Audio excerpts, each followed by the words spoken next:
सप्त सावूणम् ॐ ह्रीं नमो अरिहन्ताणम् ॐ ह्रीं नमो सिद्धाणम् ॐ ह्रीं नमो आयर्याणम् ॐ ह्रीं नमो उवध्यायाणम् ॐ ह्रीं नमो लोये सप्तसावूणम् ॐ ह्रीं नमो अरिहन्ताणम् ॐ ह्रीं नमो सिद्धाणम् ॐ ह्रीं नमो आयर्याणम् ॐ ह्रीं नमो उवध्यायाणम् ॐ ह्रीं नमो लोये सप्तसावूणम् एषो पञ्चनमुक्कारो सर्वपावपनाशनो मङ्गलानं च सर्वेशं परमं हवै मङ्गलं परमं हवै मङ्गलम्। आराध्य के चरणों में सभक्ति वंदना। श्रद्धेय शासन श्री मुनि श्री हर्षलाल स्वामी, मुनि श्री पारस कुमार स्वामी को सभक्ति वंदना। उपस्थित भाइयों और बहनों, चैत्य पुरुष जग जाए, चैत्य पुरुष जग जाए, देव तुम्हारा पुण्य नाम मेरे मन में रम जाए। चैत्य पुरुष जग जाए। ओम ओम ओम ओम ओम ओम ओम ओम ओम ओम उदगाता। अरे हम अरे हम अरे हम अरे हम अरे हम अरे हम त्राता। ओम ह्रीं श्रीं जय ओम ह्रीं श्रीं जय विजय ध्वजा लहराए। चैत्य पुरुष जग जाए। ओम जय विक्षु विक्षु जय ओम ओम ह्रीं श्रीं ह्रीं श्रीं ह्रीं श्रीं विघ्न शमन ओम व्याधि शमन ओम क्लीं क्लीं क्लीं क्लीं क्लीं क्लीं। नाम मंत्र तव ग्रहण संग्रहण सतत अमृत बरसाए। चैत्य पुरुष जग जाए। मिटे विषमता तन की मन की अनुभव की चिंतन की। पल पल पग पग मिले सफलता तन्मयता चेतन की। नाम मंत्र तव भय हर विष हर साम्य सिंधु गहराए। चैत्य पुरुष जग जाए। आत्मा भिन्न शरीर भिन्न है, तुमने मंत्र पढ़ाया। आत्मा अचल अरुज शिव शाश्वत नश्वर है यह काया। आत्मा आत्मा के द्वारा ही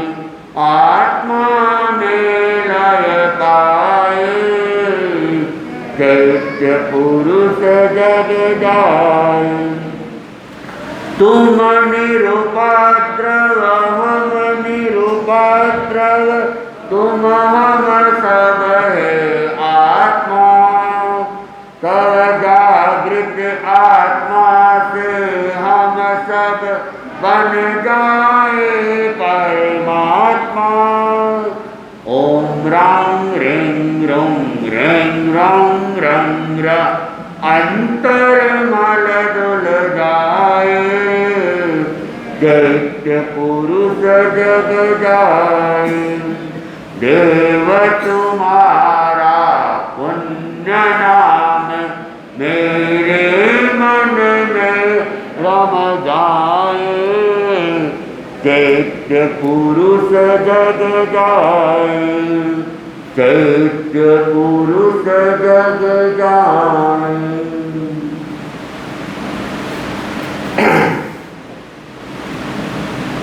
आज भाद्रपद कृष्णा अष्टमी का दिन और भारतीय संस्कृति के अंदर आज का दिन जन्माष्टमी के रूप में मनाया जा रहा है। भारत में अनेकों पर्व है। वे पर्व किसी न किसी महापुरुष की स्मृति के रूप में मनाते हैं। तो आज का ये दिन भी वासुदेव कृष्ण की स्मृति के रूप में, उनके जन्म दिवस के रूप में मनाया जा रहा है। वासुदेव कृष्ण वसुदेव जी के पुत्र थे, और वसुदेव जी के पुत्र थे इसलिए भी उनको वासुदेव कहा गया। तो दूसरी तरफ जैन परंपरा के अनुसार वे शलाका पुरुष थे। शलाका पुरुष 63 होते हैं। 24 तीर्थंकर, 12 चक्रवर्ती, 9 वासुदेव, 9 बलदेव और 9 प्रतिवासुदेव। इस प्रकार ये 63 शलाका पुरुष होते हैं। वासुदेव को दूसरे शब्दों में नारायण भी कहा जाता है। 9 नारायण कहो चाहे 9 वासुदेव कहो। तो कृष्ण थे, वे वसुदेव जी के पुत्र थे, और 9 नारायणों में वे एक नारायण थे, इसलिए भी वे वासुदेव कहलाते थे। और कृष्ण के जन्म की जो बात है वह अपने आप में विचित्र घटना है। एक महापुरुष के रूप में जन्म लेने वाले थे, महापुरुष के रूप में जन्म लिया था, लेकिन कहाँ? जेल के अंदर, काल कोठरी के अंदर, बंदी गृह के अंदर उनका जन्म हुआ था। और एक राजा के पुत्र थे, लेकिन जन्म के समय कोई थाली बजाने वाला भी नहीं था, कोई उत्सव मनाने वाला भी नहीं था। जैसा कि बताया गया कि देवकी जेल के अंदर कृष्ण को जन्म देती हैं, और उसके पीछे एक घटनाक्रम है कि जब देवकी का विवाह हो रहा था, देवकी की शादी हो रही थी, उस समय उस शादी के अंदर सब लोग खुश थे, प्रसन्न थे, और कंस की बहन थी। कंस उस समय राजा था, तो कंस के घर में बड़े जोर शोर से उत्सव मनाया जा रहा था और उस उत्सव के अंदर कंस की पत्नी जीवयसा, उसने मदिरा का पान किया हुआ था और उन्मत्त हुई थी। उस समय वहां पर मुनि अतिमुक्तक कुमार का आना होता है। मुनि अतिमुक्तक कुमार कंस के ही छोटे भाई थे और छोटी उम्र में वे दीक्षा ले चुके थे। जब वे वहां आते हैं तब हजारों की भीड़ थी इकट्ठी और उस भीड़ के अंदर एक सांड वह थोड़ा भबक पड़ा और इधर उधर भागने लगा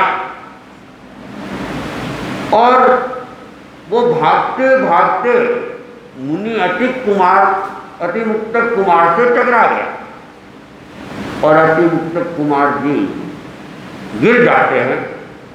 यह दृश्य जीवयसा ने देख लिया और जीवयसा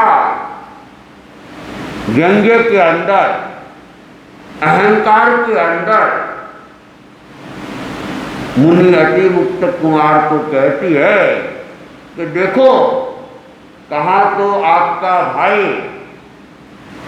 कंस शक्तिशाली राजा है और उसकी शक्ति से अनेक राजा थर-थर कंपायमान है और कहाँ एक सांड से आप गिर जाते।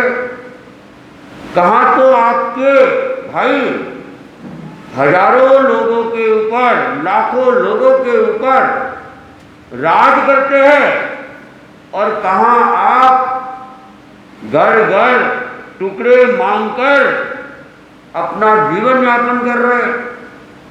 इस प्रकार व्यंग्यपूर्ण बातें मुनि को कहने। मुनि सुन रहे थे और कहा गया कि अनेक तरह के लोग होते हैं जो संतों के प्रति श्रद्धा रखने वाले होते हैं, तो दूसरे सताने वाले भी मिल जाते हैं। लेकिन जो संत को सताते हैं तो उसका परिणाम भी बुरा ही आता है। कहा गया, संत सताया जात है, नाम थाम और वंश, पीपा पर तक देख लियो, यादव कौरव कंस। कि जिन जिन व्यक्तियों ने संतों को सताया तो उनका नाम थाम ही एक तरह से खत्म हो गया या उनका वंश खत्म हो गया। यादव कुमारों ने भी देवान ऋषि को सताया था। कहते पूरा का पूरा यादव कुल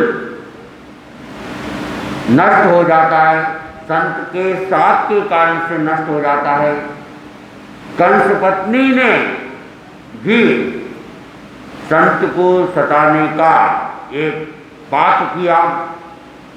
उस समय मुनि काफी देर तक तो अपनी समता में रहे, लेकिन जब सीमा पार हो गई तो उनको भी आवेश भी आ गया और उन्होंने उस समय कह दिया कि तुम जिसकी शादी की खुशी में इतनी मदिरोन्मत्त हो गई हो, उसी की 7वीं संतान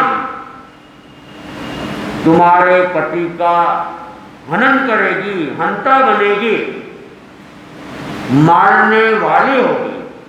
और जब ये बात सुनी और जीवयसा का सारा नशा उतर जाता, वो तत्काल कंस के पास जाती है और कहती है कि आपके छोटे भाई मुनि अतिमुक्त कुमार जी आए थे और मेरे द्वारा इस तरह से उनको कहा गया।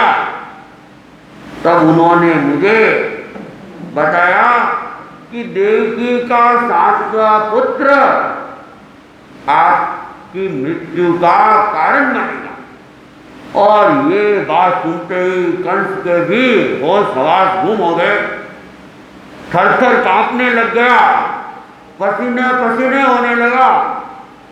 और उसने जीव ऐसा को भी डांट लगा दी, अरे ये तुमने क्या किया, उस संत को तुमने सताया, अरे वह संत बड़ा शक्तिशाली है और उसके मुख से निकले हुए वचन खाली नहीं जा सकते। तुमने जो भी किया उसके साथ में वह अच्छा व्यवहार नहीं।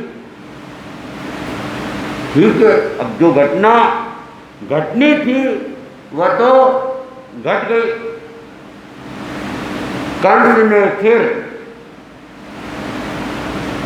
वसुदेव जी से वचन ले लिया कि देवकी मेरी बहुत ही प्रिय बहन है, मैं इसकी शादी तो तुम्हारे साथ करवा रहा हूं, लेकिन इसकी जो भी संतान हो वह मेरी होगी, ये तुम मुझे वचन दो। वसुदेव जी भी उस समय भावुकता में आ गए और उन्होंने यह वचन उनको दे दिया कि जो भी देवकी की संतान होगी उस पर कंस का अधिकार रहेगा और कंस को वह सुपुर्द कर देगा। शादी हो जाती है और शादी के बाद कंस को फिर भी विश्वास नहीं हुआ कि देवकी और वसुदेव जी अपनी संतान को मुझे दे देंगे। अगर मान लो एक देवी जी मैं जब उसको मार दूंगा तो दूसरी संतान को वो कैसे देगी। तो कंस ने क्या किया, उनको जेल के अंदर बंद करवा दिया कि जितनी भी संतान होगी इस बंदी गृह के अंदर ही होगी और जन्म के साथ ही मैं उसे खत्म कर दूंगा। तो इस प्रकार कंस ने देवकी के 6 पुत्रों को तो मार दिया और जब 7वीं संतान गर्भ में आती है तो देवकी को 7 स्वप्न आते हैं, 7 स्वप्न। और वे स्वप्न भी सामान्य स्वप्न नहीं, महास्वप्न आते हैं। 72 प्रकार के स्वप्न का उल्लेख शास्त्रों के अंदर आता है और उसमें 30 महास्वप्नों की बात कही गई। जो तीर्थंकर भगवान होते हैं, जो चक्रवर्ती होते हैं, उनकी माताएं 14 स्वप्न देखती है। वासुदेव की माता और प्रतिवासुदेव की माता 7 स्वप्न देखती है और बलदेव की माता 4 स्वप्न देखती है, ऐसा उल्लेख आता है। तो वासुदेव कृष्ण की माता देवकी ने भी 7 महास्वप्न देखे। उसने वसुदेव जी को कहा कि मैंने रात को ऐसे सुंदर 7 महास्वप्न को देखा है। तब वसुदेव जी ने कहा, लगता है हमारा उद्धार करने वाला जीव तुम्हारे गर्भ में आ चुका है और ये सामान्य नहीं है, ये कोई महाशक्ति है। तब देवकी ने कहा, कोई भी हो, लेकिन कंस तो इसके जन्मते ही इसे मार देगा। आप कोई ऐसा उपाय करे कि मेरा ये 7वां पुत्र जीवित रह जाए। और उसने बताया कि यशोदा मेरी बचपन की सखी रही है, अगर इस बच्चे को वहां पे पहुंचा दे और उसके भी अगर कोई बच्चा हो तो वह यहाँ ले आए तो इसका बचना संभव हो सकता है। वसुदेव जी ने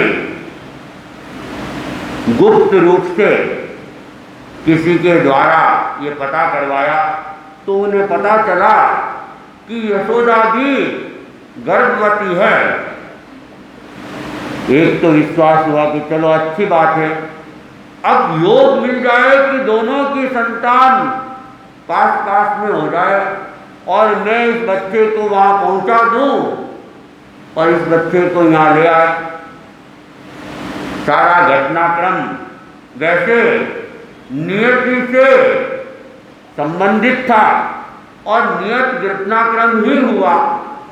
जैसे ही बालक का जन्म हुआ,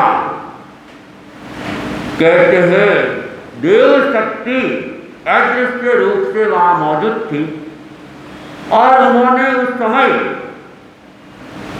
क्या किया, जितने दरवाजे थे उनको तो खोल दिया और पहरेदारों को पहले ही नींद के अंदर सुला दिया और वसुदेव जी लेके जाने लगे।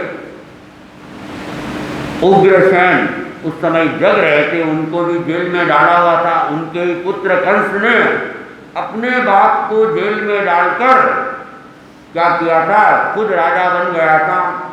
तो उग्रसेन ने पूछा कौन है, तो वसुदेव जी कह रहे हैं कि मैं महाशक्ति को लेके जा रहा हूं। तब उग्रसेन ने कहा कि तुम शीघ्रता करो और वसुदेव जी जैसे ही जाने लगे, दरवाजे देव शक्ति के कारण से खुले हुए मिले। आगे जाते हैं तो कहते उस दिन काफी भयंकर तूफानी बारिश भी हुई थी और यमुना उफान पर थी। लेकिन वसुदेव जी जैसे ही यमुना के ऊपर पैर रखते हैं, जैन परंपरा के अनुसार यमुना ने दो भागों में बन जाती है और बीच में रास्ता हो जाता है और वसुदेव जी बिना किसी संकट के वे नंदग्राम में चले जाते हैं। वहाँ नंद से मिलते हैं और अपने बच्चे को सुपुर्द करते हैं। और नंद के यहाँ एक कन्या हुई थी और ऐसा भी माना जाता है कि वह कन्या मृत प्राय कन्या थी या मृत जैसी ही कन्या थी। उसके बचने की कोई संभावना नहीं लग रही थी। तब नंद ने कहा आप इसको ले जाओ ताकि कंस को कोई संदेह नहीं हो। और वसुदेव जी उस कन्या को लेके आ जाते हैं, जेल में वापस आ जाते हैं, दरवाजे वापस बंद हो जाते हैं और पहरेदार की नींद भी खुल जाती है। यथावत स्थिति हो जाती है।